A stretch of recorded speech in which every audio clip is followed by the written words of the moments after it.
Ar viņām var spēlēt visādus. Bet ko vēl ar viņām var spēlēt? Tā ideja ir tāda, tu vari paņemt to, kas jau ir mājās, piemēram, cepumu kārbu, un uztaisīt no viņas bungas. Viss, kas tev nepieciešams, ir šīs te bungu vālītes. Ja bērnam patīk visu kaut kādi instrumenti, visu kaut ko spēlēt, visu kaut ko bungot, tu vari attīstīt viņa spējas, attīstīt viņa kustības, attīstīt smadzenes un visu pārējo ar šīm te foršajām bungu vālītēm. Viņas ir vieglas, viegli turēt rokā, viņām ir mīksti gali, tāpēc neko nevar saskrāpēt, ne televizoru, ne pulti, ne spoguli, ne stiklu. Pat ja mazais izdomās spēlēt tavu ģitāru, viņai nekas neatgadīsies.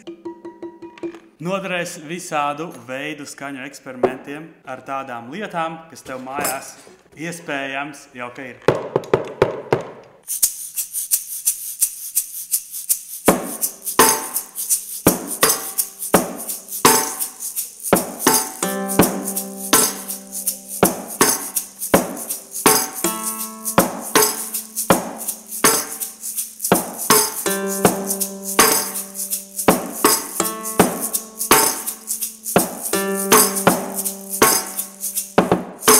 Tikai viņas nevar dot tādiem bērniem, kas vēl bāž visu mutē, jo šis gals ir iespējams noraut. Ja ļoti pacenšas, viņas, protams, var pielīmēt, pēc tam ikdienā nekrīt nost.